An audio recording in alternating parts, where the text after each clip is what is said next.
Muito bem, gente. Continuar. Outra espécie de classificação é com relação ao tempo. Ela é feita quando?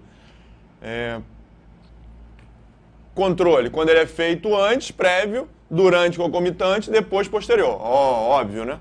Claro. Então, responda uma coisa para mim. Com relação ao momento em que ele é feito, você acha que, em regra, os controles da administração são prévios, concomitantes ou posteriores? Posterior, né? Quase sempre, o controle é posterior. Depois que aplica, vai ver por que aplicou. Depois que desvia, vai ver por que desviou. Depois que some quem foi, onde é que estava o dinheiro que estava aqui, né? Aquele papo todo. Depois, né? Aliás, aqui é depois, muito depois, né? Quando vão ver, já era. Aquilo já tem tanto tempo que já... Então, normalmente o controle é feito a posteriori. Um exemplo raríssimo de controle concomitante são as auditorias, as vistorias feitas pelo Tribunal de Contas, como eu falei com vocês. Durante o contrato, os técnicos do Tribunal de Contas, os auditores, vão lá olhar como é que está, fazer um relatório, estão acompanhando a execução do contrato durante a execução do contrato, concomitante. Pena que o Tribunal de Contas vai lá durante o contrato, identifica uma série de irregularidades, faz um relatório, o Tribunal de Contas não pode sustar o contrato, faz aquele relatório, encaminha para o Congresso Nacional, e o Congresso Nacional senta em cima do relatório, acaba virando nada. Acaba virando posterior. Né? Quando acontece alguma coisa, é depois que já tudo aconteceu, aí o Congresso... Né? Então, o exemplo de controle concomitante é o que é feito pelos tribunais de contas. E o controle prévio é mais raro ainda, né? Então, responde para mim aqui, ligado a constitucional, direito constitucional, processo legislativo. O que acontece quando é aprovado no Congresso Nacional um projeto de lei, né? O projeto de lei segue para o Congresso, Câmara, Senado, delibera, sei o quê, é aprovado, segue para o Presidente da República, o Presidente da República sancionar ou vetar. Aí o Presidente da República vai lá e veta aquele projeto de lei, né? Não sanciona, veta porque entende que ele é inconstitucional ou porque ele é inconveniente. Quando o Presidente da República veta o projeto de lei, ele está fazendo um controle prévio, concomitante ou posterior? Resposta: prévio. Por que é prévio? Porque o Presidente da República está vetando aquilo antes que aquilo seja transformado em lei. O projeto de lei não é nada. Né? Qual é o efeito jurídico de um projeto de lei? Nenhum. O projeto de lei, se for aprovado, né, se for sancionado, promulgado, etc., será... aí tudo bem, vira lei. Mas não é nada ainda. O projeto de lei é um rascunho da lei, vamos dizer assim. Então, o veto ao projeto de lei é um controle prévio. Antes que aquilo seja transformado em lei, eu estou dizendo, não vou transformar em lei porque isso aqui é inconstitucional. Certo? Certo. E o último, o controle ainda pode ser de legalidade ou de mérito. O que é controle de legalidade e de mérito? Vou responder com uma pergunta. Responde para mim aqui. Quando a administração pública revoga um ato administrativo, ela está exercendo um controle de legalidade ou de mérito? Resposta: de mérito. Quando a administração anula um ato administrativo, a administração está fazendo controle de legalidade ou de mérito? Controle de legalidade. Certo? Lembra do que a gente viu lá em atos administrativos. Qual é a diferença entre anulação e revogação? A anulação é por ilegalidade.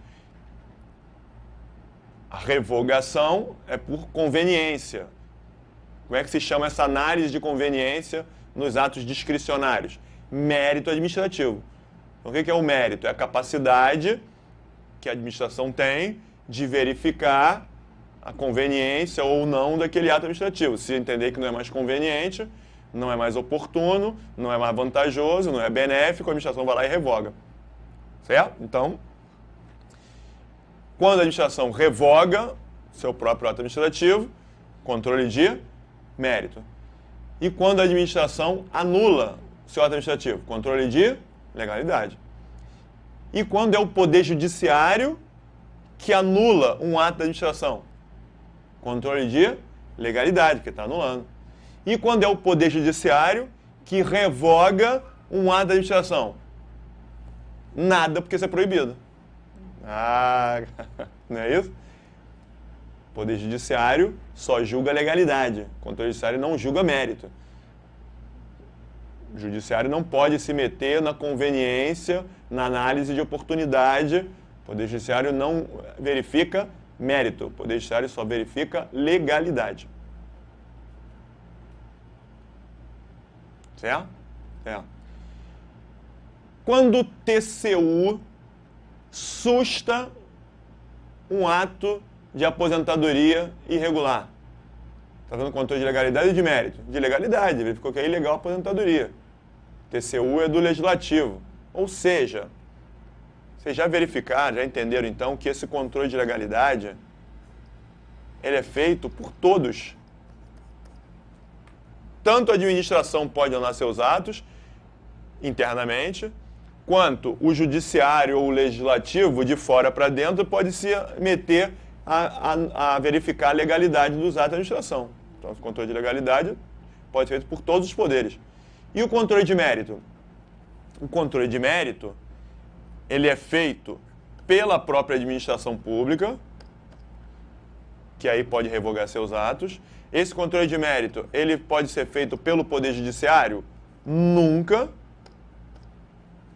O Poder Judiciário não pode analisar mérito. E o controle de mérito pode ser feito pelo Poder Legislativo? Pergunta que de um tempo para cá, não sei porquê, tem coisas que vão e voltam, né? Isso aí tem caído em prova direto. Toda hora cai uma questão sobre isso. O Poder Legislativo pode fazer controle de mérito? Resposta: sim, pode. Excepcionalmente. Quem faz controle de mérito com frequência é a administração pública. Mas o Poder Legislativo pode fazer controle de mérito? Sim. O Poder Legislativo pode analisar a economicidade dos atos. Pega a Constituição Federal, artigo 70, e dá uma lida. Bota o teu lado. Leu? Leu, né? Vê o que está escrito aí. Está falando do controle financeiro que é feito aí pelo Legislativo, né? E aí está dizendo que esse controle pode ser feito quanto à legalidade, legitimidade, está escrito aí, controle quanto à legalidade e legitimidade. Então, legalidade só, está na lei ou não está? Legitimidade é muito mais subjetivo do que legalidade. Legitimidade quer dizer, o TCU vai verificar se aquilo ali, além de ser legal, se aquilo ali vale a pena, se aquilo ali atende aos princípios da razoabilidade, proporcionalidade. CPI faz controle de mérito, vai verificar. Então, o Poder Legislativo faz sim controle de mérito. Ok? Muito bem. Então, responde para mim aqui. Vamos fazer um exercíciozinho. Quem nomeia o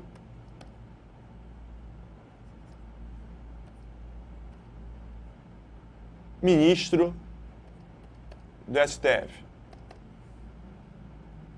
Quem nomeia o ministro do STF? presidente da República. Mas o presidente da República, ele pode nomear quem ele quiser? Não. O presidente da República escolhe, os nomes, manda para o Senado vai sabatinar, e aí o Senado vai aprovar ou não aquele nome. Se o Senado aprovar, comunica ao presidente, ó, esse aqui está aprovado. E aí o presidente, se quiser, nomeia. Certo? Certo. Então,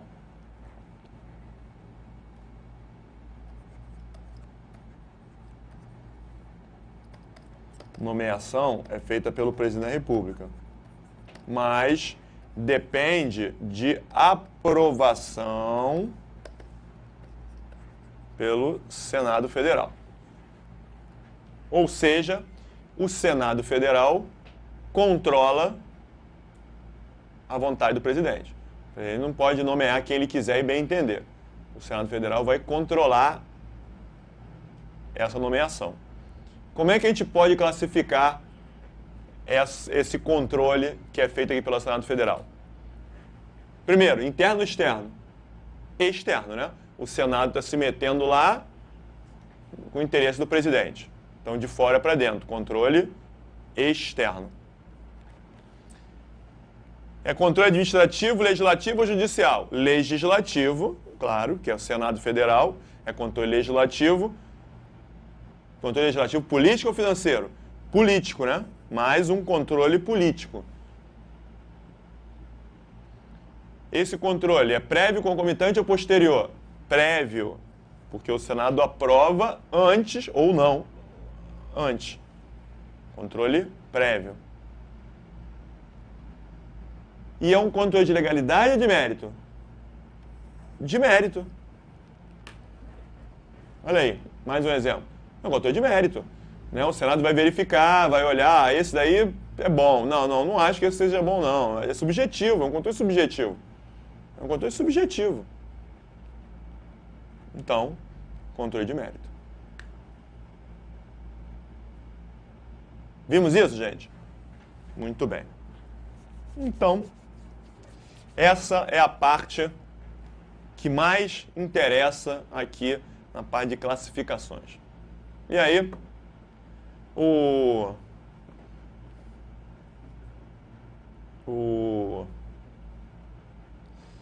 controle, como eu estou falando aqui, ele pode ser administrativo, legislativo ou judicial. Certo? Certo. O que a gente tem que tomar cuidado? Controle judicial é aquele feito pelo Poder Judiciário por meio das ações judiciais, mandado de segurança, mandado de injunção, etc, etc. Você estuda isso onde? Lá em Direito Constitucional. Controle legislativo é o que a gente mais está se preocupando aqui em ver. Né? O controle externo feito pelo Congresso Nacional, com auxílio do TCU, Paraná, tudo isso entra aqui em controle legislativo. É o que a gente mais fala. E o controle administrativo? Como é que a administração controla os seus próprios atos internamente? A gente já sabe que a administração ela pode controlar os seus atos de ofício ou a pedido, certo? A administração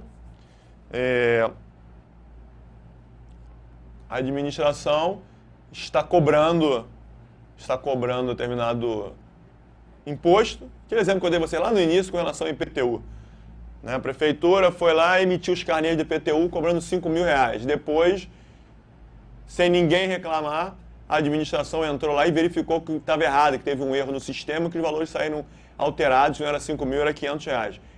Aí a prefeitura volta atrás. Autotutela, porque é a própria prefeitura. Né? Então é um controle administrativo feito de ofício, por iniciativa própria, mesmo sem ninguém pedir. Ou então, quando alguém vai pedir. Né? A prefeitura não detectou essa falha até que alguém chegou lá e falou, olha só, minha cobrança aqui de IPTU, 5.000? Ano passado era 500, por que passou para 5.000? Então a prefeitura vai olhar, realmente, continua sendo autotutela, porque a própria prefeitura verificou e voltou atrás, né? Alterou de 5.000 para 500, continua sendo autotutela, continua sendo um controle administrativo, continua sendo um controle interno. Mas aí, a pedido, porque alguém foi lá reclamar. Então, porque a administração foi provocada. Certo? Certo.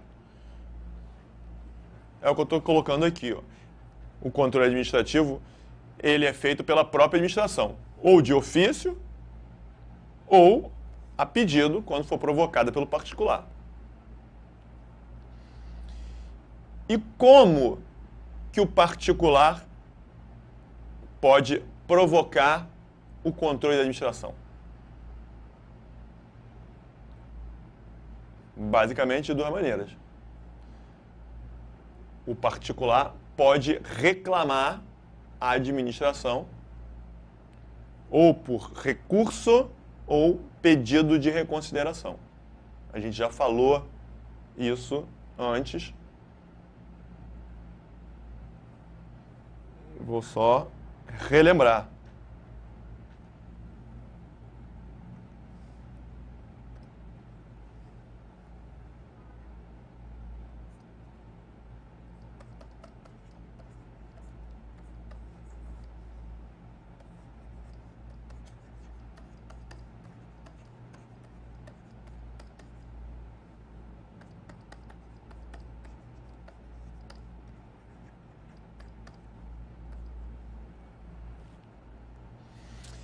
Fiscal de Vigilância Sanitária interditou um restaurante por problemas sanitários. E aí o dono do restaurante chegou lá no outro dia, fez um pedido, foi lá na repartição e apresentou um pedido ao próprio fiscal de vigilância sanitária, né, demonstrando lá que não era nada daquilo. O fiscal de vigilância sanitária perguntou: vem cá, cadê o laudo de dedetização do restaurante? A gente dedetizou semana passada. Tá legal, cadê o laudo? Cadê o certificado? Aí procurou, não achou. Então, eu vou te autuar porque você não tem o certificado de dedetização que tem que estar aqui. Mas eu dedetizei, porque eu não estou achando, está aqui, eu não estou encontrando, mas está aí, eu dedetizei semana passada. Se não está me provando, não posso fazer nada. Autua, interdita o estabelecimento. Aí interditou, o dono do estabelecimento foi lá, procurou, achou. No outro dia vai lá, procura na repartição e entra com um processo lá, com um pedido, verifica, pode fazer isso? Pode, entra com um pedido ao próprio fiscal, mostrando lá o certificado de dedetização. E aí o fiscal, realmente, tem toda a razão. Como é que é o nome disso?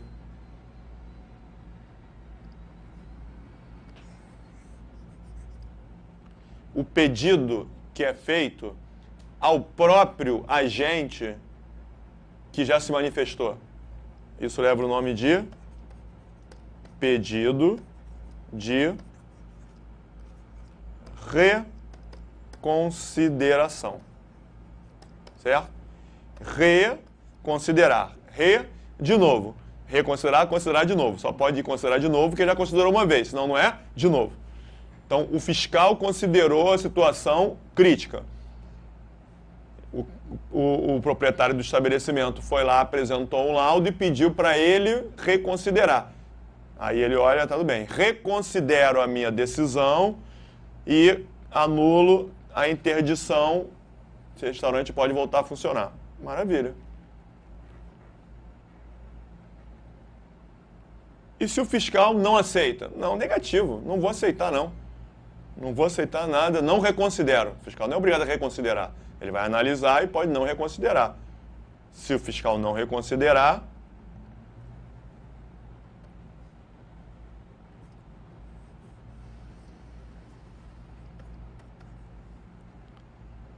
cabe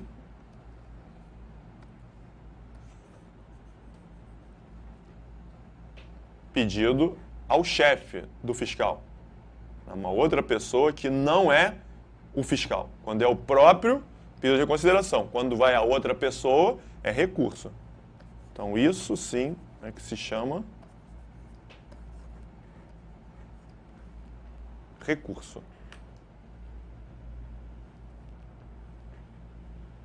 Certo? Então, aí o chefe indefere, vai ao chefe do chefe, vai ao chefe do chefe do chefe.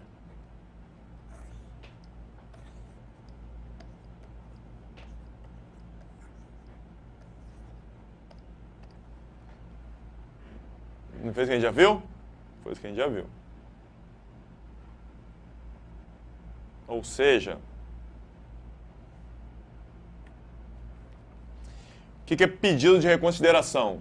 O particular pode provocar o controle da administração por meio de um pedido de reconsideração, que é o quê? Que é aquele pedido para que a própria autoridade reconsidere a sua decisão.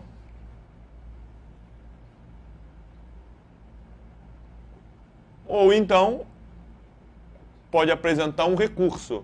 O recurso não é a própria, o recurso é outra autoridade que vai olhar. Quem é essa outra autoridade? Eu estou colocando aqui que essa outra autoridade é o chefe do fiscal, certo?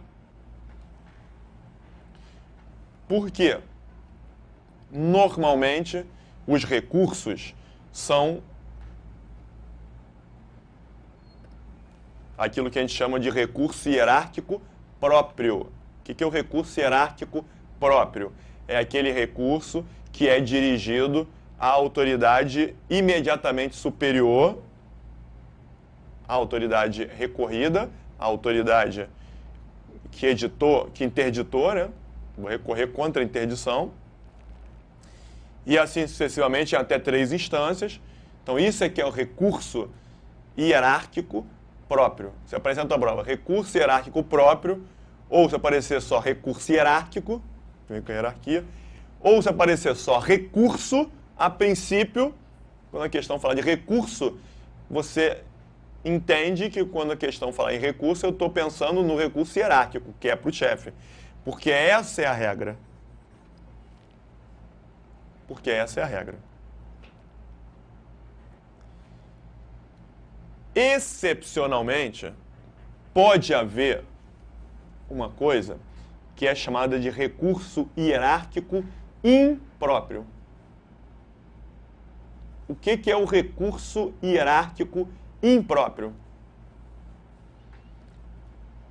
É o recurso que é chamado de hierárquico de forma imprópria, porque não tem hierarquia nenhuma.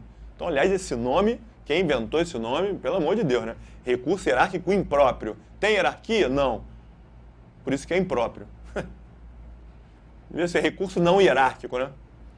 Ou seja, é quando esse cara faz alguma coisa e você vai reclamar da atuação dele a uma outra pessoa que está aqui, que não está aqui acima dele. Não é chefe dele. Isso pode acontecer? É muito raro. Isso só pode ocorrer excepcionalmente se a lei expressamente previr isso.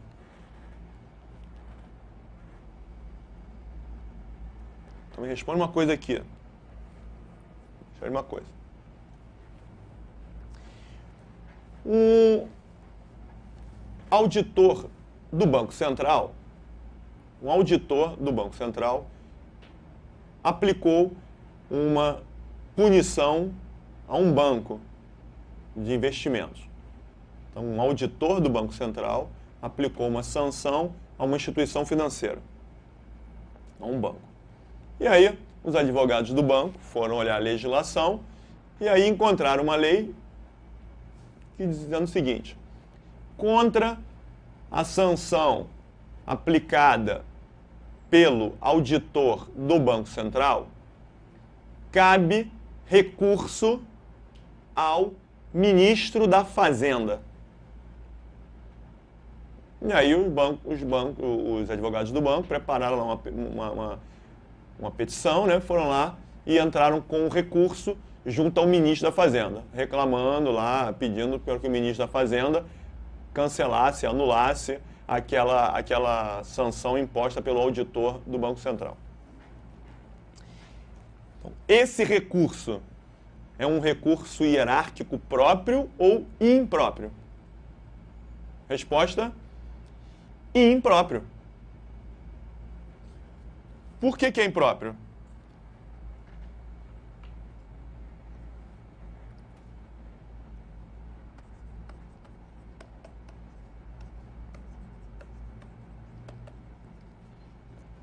Auditor do Bacen.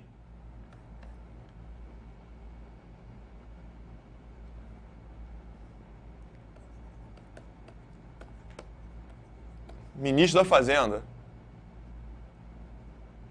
Ministro da Fazenda está aqui, né? Dentro da pirâmide da administração direta.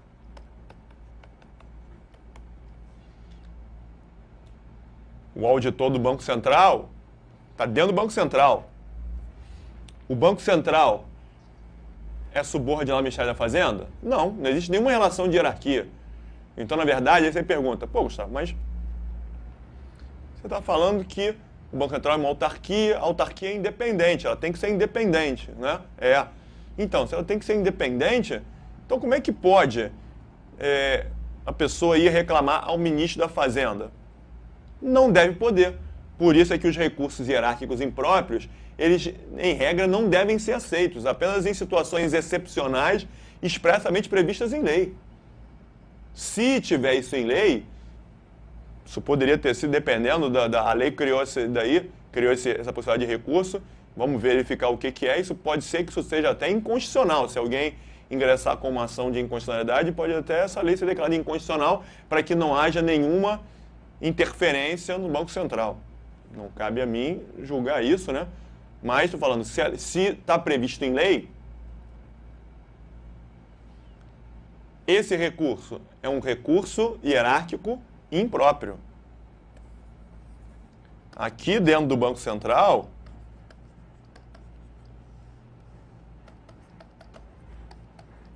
também tem hierarquia, né? Então, se o banco recorrer ao diretor do Banco Central, que é chefe do auditor, aí sim, esse recurso é um recurso hierárquico próprio, porque o banco está indo ao chefe do auditor, recurso hierárquico próprio. Agora, se o banco vai diretamente ao ministro da Fazenda, que não é chefe do auditor, esse controle, se existir expressamente previsto em lei, deve ser considerado como um recurso hierárquico impróprio.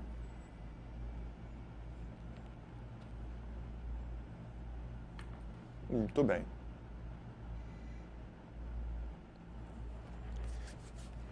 E, para a gente encerrar nosso estudo de controle, né, que para vocês isso aqui já está de muito bom tamanho, vamos entender isso aqui, ó. Efeito do recurso. Qual é o efeito de um recurso administrativo? Efeito quer dizer o quê? Tá bom, o que acontece, né? Deixa eu fazer uma pergunta, você raciocina comigo.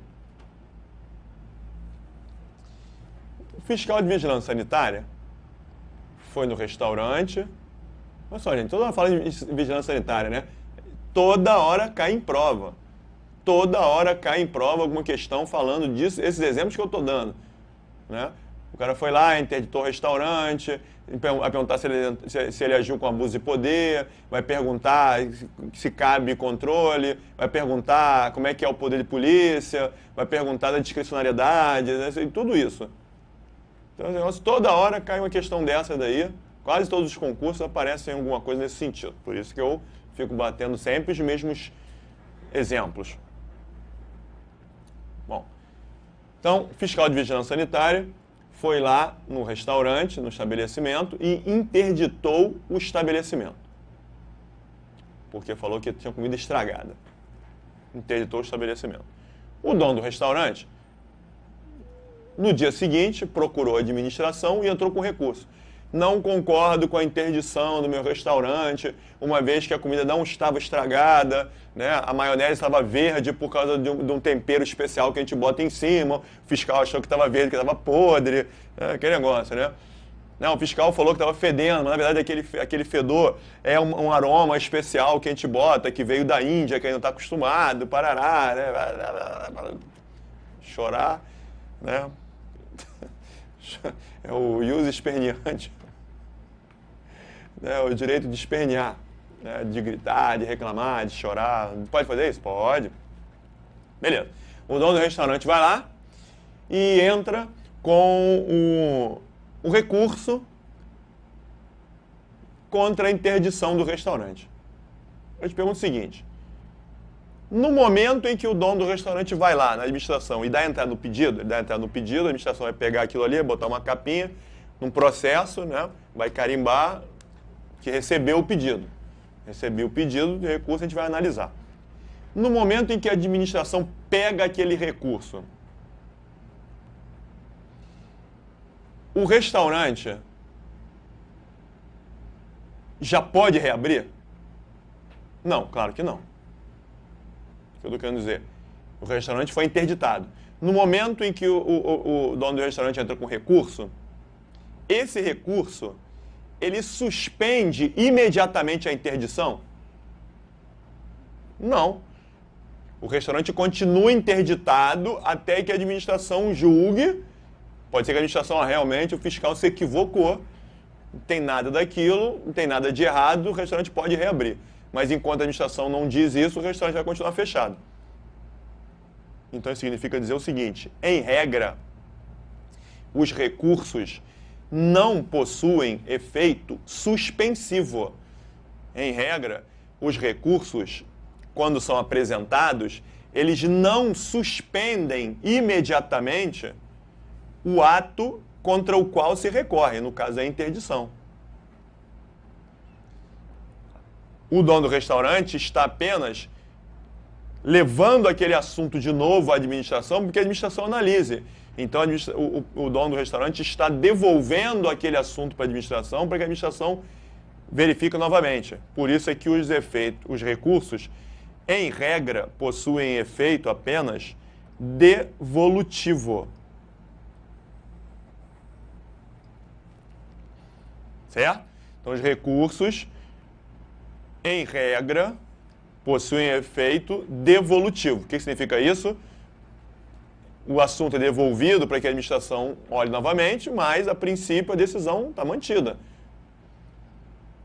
Apenas em alguns casos, excepcionalmente quer dizer, só quando a lei disser isso expressamente,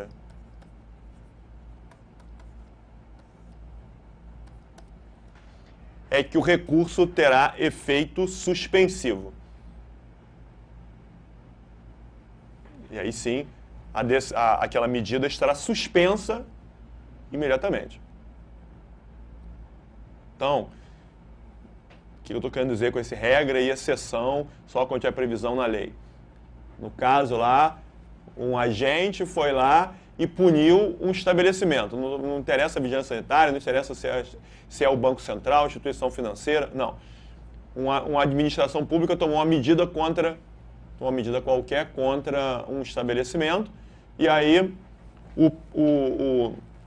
ou contra uma pessoa, né, contra um particular, proibiu que o particular construísse, proibiu que o particular utilizasse a calçada, foi lá e fez alguma coisa e incomodou um particular.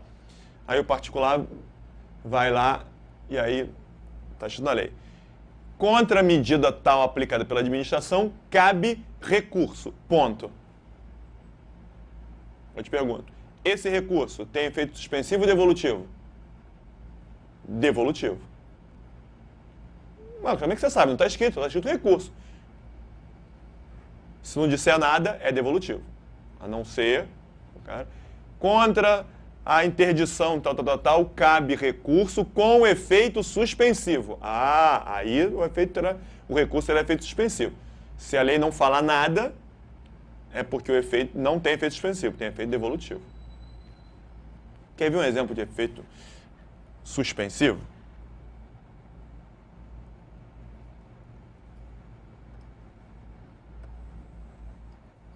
Olha só. Você entender isso aqui. Acontece muito isso na fiscalização tributária.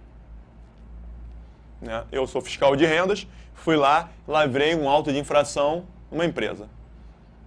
A empresa foi autuada em R$100 mil. Tá legal. A partir daquela data do auto de infração, o contribuinte tem 30 dias para pagar o auto de infração ou para entrar com recurso contra o auto de infração. Então, a empresa foi autuada, a administração fica esperando. 20 dias depois a empresa chega lá, olha só, vou pagar. Posso pagar parceladamente? Pode, tem um regime lá de parcelamento, posso pagar de uma vez. Posso pagar em tantas vezes? Pode, tudo bem. Mas vai lá e paga, beleza. Ou então, em até 30 dias, vai lá e entra com recurso. Olha só, não concordo com o auto de infração por causa disso, isso, submete esse recurso para a administração julgar. Se passar os 30 dias e a empresa não fizer nada, nem pagar, nem recorrer, a administração vai tomar as medidas cabíveis para executar a empresa. A administração tem todo um procedimento que interessa para a gente, né? A administração vai inscrever esse auto de infração em dívida ativa, o valor já fica consignado lá, a partir dali vai a juízo, vai entrar com uma ação, o juiz vai mandar um oficial de justiça, né? Vai lá, o judiciário vai procurar, tem um trâmite que vocês, inclusive, devem estar estudando um processo, né? Processo civil, quero vocês.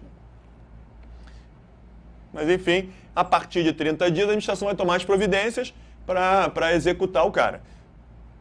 Se o cara não pagar, não fizer nada 30 dias, e vier aqui pedir uma certidão para participar de licitação, essa certidão vai sair suja. Vai sair uma certidão positiva. Não quero entrar nesses termos que são termos de direito tributário, não interessa para vocês, né? Mas a certidão vai dizer, olha, essa empresa deve. Se ele pegar essa certidão e participar de licitação, vai tomar pau, né? Será inabilitada, essa empresa será inabilitada na licitação. Ok. Aí, acontece o seguinte. A empresa vai lá e entra com recurso aqui.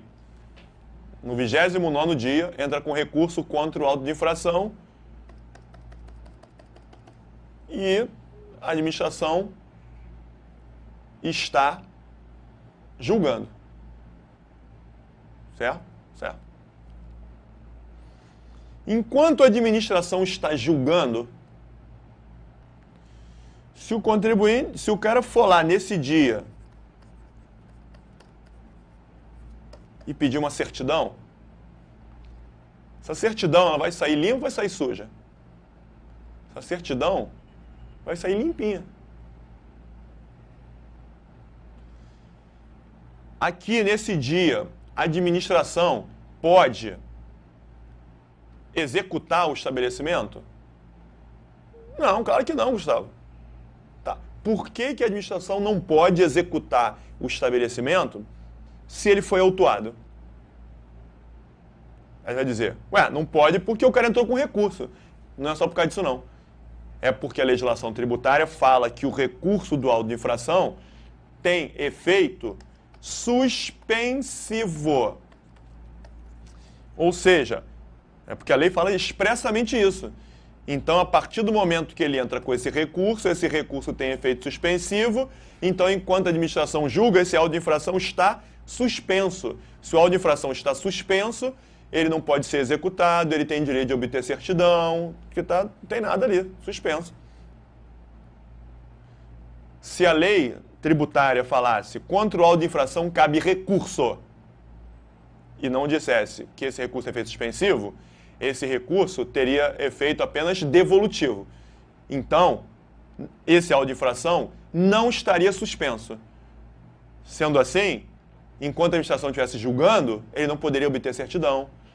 A administração julgando poderia executar o cara. Aí você fala assim, como é que a administração está julgando e ao mesmo tempo vai executar? Por isso é que a legislação procurou dizer que tem efeito suspensivo para não ter problema. Mas então, esse recurso tem efeito suspensivo. O auto de infração está suspenso até decisão administrativa. Ok, gente? Beleza. Então, encerramos aqui esse tema controle de administração. Para vocês, nada mais do que isso pode ser exigido nessa prova de tribunais. Tá legal? Então, daqui a pouco, na próxima aula, vamos fazer direto as questões aí que a gente separou de controle de administração. Tá legal? Um abraço. Até a próxima aula.